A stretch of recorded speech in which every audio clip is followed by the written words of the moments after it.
Retired ఉద్యోగుల కార్మికుల బకాయిలు చెల్లింపుపై ప్రభుత్వం ఇప్పటికైనా స్పష్టత ఇవ్వకపోతే ఆగస్టు 4న చెలో బస్ భవన్ నిర్వహిస్తామన్న రమణారావు.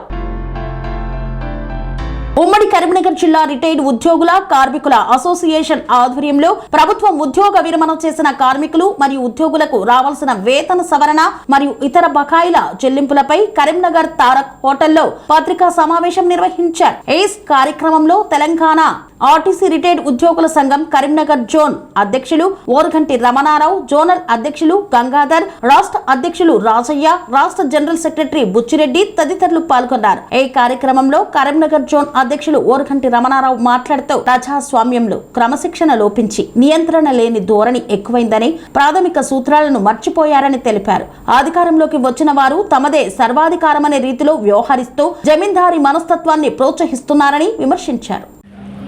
తెలంగాణ రాష్ట్ర రోడ్డు రవాణా సంస్థ విశ్రాంతి ఉద్యోగుల సమస్యపై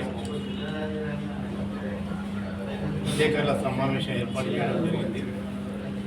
ఇందులో మన గౌరవ విశిష్ట అతిథి అయిన ఓరిగంటి రమణారావు గారు, అలాగే రాష్ట్ర అధ్యక్షులు బాబుపేట రాజయ్య గారు, జనరల్ సెక్రటరీ అయిన బుచ్చిరెడ్డి గారు, సుధాకర్ గారు, రత్నం గారు, చంద్రయ్య గారు, రవీందర్ గారు ఎంచుకున్న రాకపోవడంతో తప్పనిసరి పరిస్థితుల్లో ఒక ఉద్యమ రూపేణ హైదరాబాదు 4 ఆగస్టున నిరసన కార్యక్రమం చేపట్టే కార్యక్రమాన్ని పురస్కరించుకొని మా సమస్యలు వారికి విన్నవించాలన్న దృక్పథంతో 2017, 2021 బకాయిలు చాలా వరకు 9 సంవత్సరాల నుండి ప్రతి విశ్వవిద్యాలయాలకు ఇవ్వాల్సింది వైద్య సౌకర్యము తదితర సమస్యలపై ఈరోజు మనం చూస్తున్నాం. మన డెమోక్రసీలో అంటే విచ్చలవిడితనం అనేది ఎక్కువైపోయింది. దాని యొక్క ఫండమెంటల్స్ మర్చిపోయి ఎవరు అధికారంలోకి వచ్చినా వాళ్ళదే రాజ్యాధికారము, వాళ్ళే ఒక జమీందారు వ్యవస్థను ప్రోత్సహించే విధంగా ఈరోజు పోకడలు జరుగుతున్నాయి. ఇదంతా కూడా మనం ప్రత్యక్షంగా చూస్తున్నాం. ఈరోజు వాస్తవంగా ఈరోజు ప్రజాస్వామ్యంలో 4 వ్యవస్థలు పనిచేస్తున్నాయి. ఒకటి పొలిటికల్ వ్యవస్థ, రెండోది అడ్మినిస్ట్రేషన్, రాజ్యాంగబద్ధమైన ఒక చట్టబద్ధం, మూడవది జ్యుడిషియల్, 4వది పాత్రికేయులు యొక్క ప్రెస్ అనేది. ఈ 4 స్తంభాలుగా ఉంటేనే ఈరోజు మన దగ్గర ఈ డెమోక్రసీ అనేది ఏమాత్రం నడుస్తుంది. ఇక్కడ సందర్భం ఏంటంటే ఈరోజు అడ్మినిస్ట్రేషన్ ఫెయిల్ అయిపోయింది, పొలిటికల్ వ్యవస్థ కూడా ఫెయిల్ అయిపోయింది. ఇక మరి మాకు ఎవరున్నారంటే లాస్ట్కు మీరు జ్యుడిషియల్ రెండే మిగిలినాయి.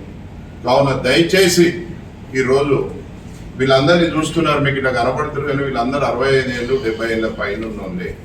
వాళ్ళ ఆరోగ్యాలు చెడిపోయి వాళ్ళు మనకు ఎంతో సేవ చేసి, అంటే మనం చూస్తున్నాము ఇప్పుడున్న సొఫాసికేషన్ ఏదైతుందో ఒక 50 సంవత్సరాల కింద లేదు. వాళ్ళకు తిందామంటే తిండి లేకుండే, తాగుదామంటే నీళ్లు లేకుండే, ఒక బస్సు పంచర్ అయితే దాన్ని ఫిట్ చేయాలంటే ఒక 2 గంటల సమయం అవుతుండే. వాళ్ళకి పెయిన్ ఆయిల్ అంటుంది. అంటే దీని అర్థం ఏంటంటే వాళ్ళు గ్రీసు, ఆయిల్, డీజిల్ ఇవన్నీ తాగి ఈరోజు ప్రజలకు సేవలు అందించి మన రాష్ట్రాన్ని, మన దేశాన్ని అభివృద్ధిలో వాళ్ళ భాగాన్ని వాళ్ళు నిర్వర్తించారు. కానీ ఈరోజు ఏం జరుగుతుంది, ప్రభుత్వాలు మాత్రం బాధ్యతారహితంగా ప్రవర్తిస్తున్నాయి. పొద్దున లేస్తే వాళ్ళు బతకాలి, మన సమాజంలో జనజీవన స్రవంతి నడవాలంటే ఆర్టీసీ చక్రాలు. మరి ఆ ఆర్టీసీ చక్రాలను మోసే ఈ ఉద్యోగస్తులను ఇంత ఇబ్బంది పెట్టడం అనేది ఇది పద్ధతి కాదు.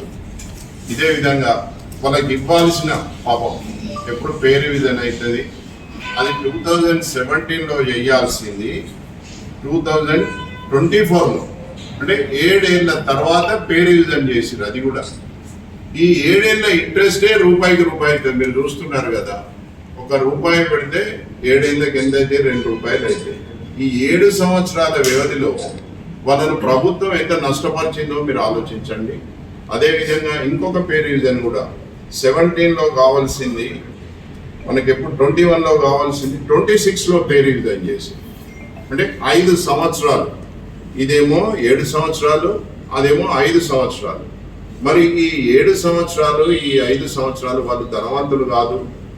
పాపం వాళ్ళు రోజు పని చేసుకొని వస్తే వాళ్ళ భార్య బిడ్డలను ఎంతో కొంత చదివించుకొని ప్రయోజనం చేసిన ఈ ఉద్యోగస్తుల యొక్క ఈ ఇచ్చే డబ్బులు కూడా మనం ఇవ్వకుండా లేనిపోని ఆర్భాటాలకు పోయి అనవసర ఖర్చులు పెడుతూ మరి రాజకీయంగా మరి ఎవరు దీనికి బాధ్యత? అడ్మినిస్ట్రేషన్ వాళ్ళను గత మార్చిలో ఎండి గారిని మరియు పొన్నం ప్రభాకర్ గారిని ఏప్రిల్లో కూడా మేలో కూడా అంటే నెలకొకసారి కలవడం జరిగింది. అయినా కానీ వాళ్ళు స్పందిస్తూ ఎంతో కొంత చేస్తాం, కొద్దిగా రిలీజ్ చేస్తామని ఇవ్వడం జరిగింది, హామీ ఇవ్వడం జరిగింది. మరి ఆ హామీలు 3 నెలల నుంచి కూడా ఏమాత్రం నెరవేర్చకుండా ఈరోజు బాధ్యతారహిత్యంగా ప్రవర్తిస్తూ మరి వీళ్ళ గురించి కనీసం ఆలోచన లేని విధంగా ఈరోజు ప్రభుత్వం నడుపుతుంది. మరి దానికి నిరసనగానే ఈరోజు ప్రతి జిల్లాలో కూడా వీళ్ళు ప్రెస్ మీట్ పెట్టడం జరుగుతుంది. మొన్న చూసినారు, ఆర్టీసీ ఉద్యోగస్తులు సమ్మె చేసారు. అందులో ఒక కార్మికుడు అంటే ఒక ఉద్యోగస్తుడు వాళ్ళ ప్రాణాన్ని బలిచేయడం జరిగింది.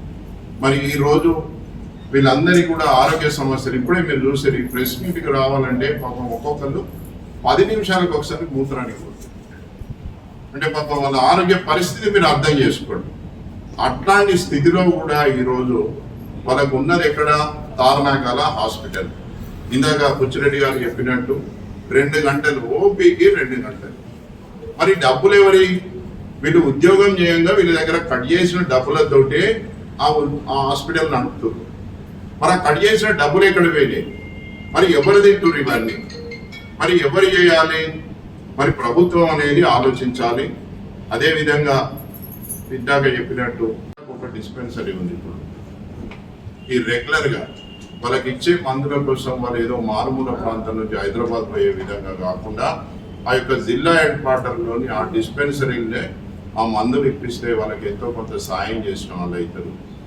ముఖ్యంగా ఈరోజు ఈ పత్రికా సమావేశానికి కారణం ఏంటంటే ఈ ఏరియాస్ ఏవైతే పే స్కేల్ రివిజన్ పేమెంట్స్ ఉన్నాయో దాదాపు 15,000 మంది ఉద్యోగస్తులకు బకాయి పడ్డారు. మరి ఆ 15,000 మందిలో దాదాపు 300 నుంచి 350 మంది ఆల్రెడీ చనిపోయారు పాపం.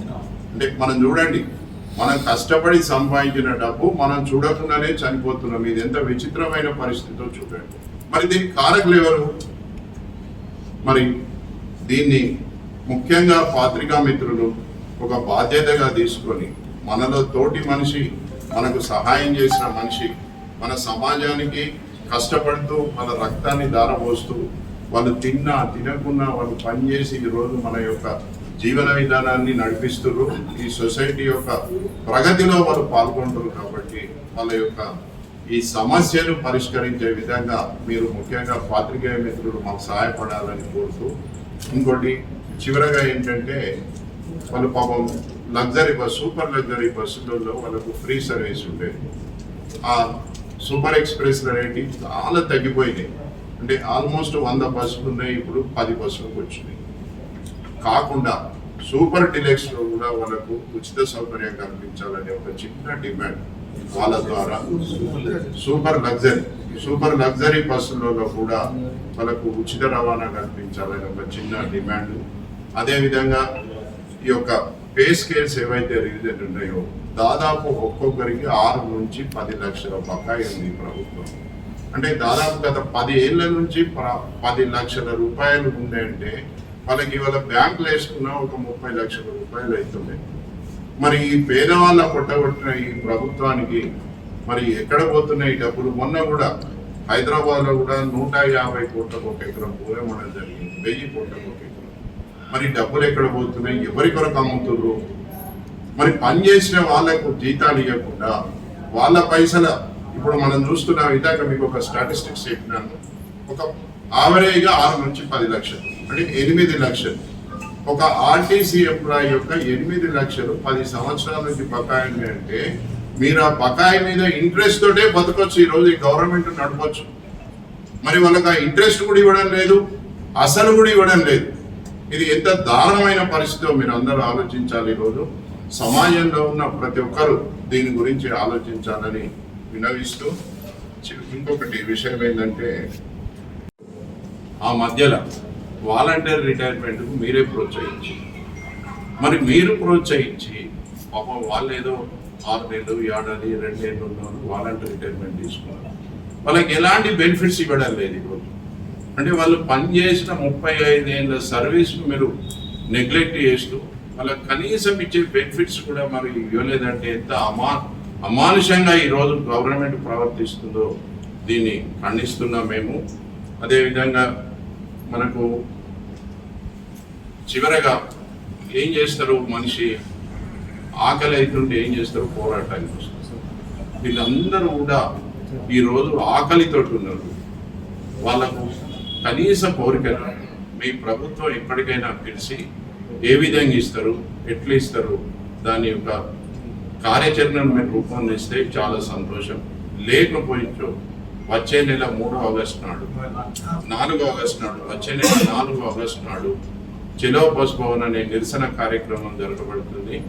ఆ జరపడంలో వీళ్ళందరూ కూడా ఇప్పుడే మనం ఇందాక చూసినాం, చాలా అనారోగ్య సమస్యలతోటి సతమతమవుతుంది.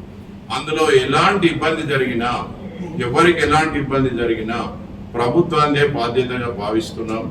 కావున దయచేసి ఇప్పటికైనా మిత్రులారా, ప్రెస్ మిత్రులు మీ అందరికీ కూడా ప్రత్యేకించి రిక్వెస్ట్ చేయడం ఏంటంటే మీరైనా ప్రభుత్వానికి యొక్క వీళ్ళ సమస్యలను తీసుకెళ్లి పరిష్కరించే విధంగా సహాయం చేస్తారని ఆశిస్తూ ఈ కార్యక్రమానికి చేసిన ప్రతి ఒక్కరికి, ముఖ్యంగా పాత్రికేయ మిత్రులకు హృదయపూర్వక ధన్యవాదాలు.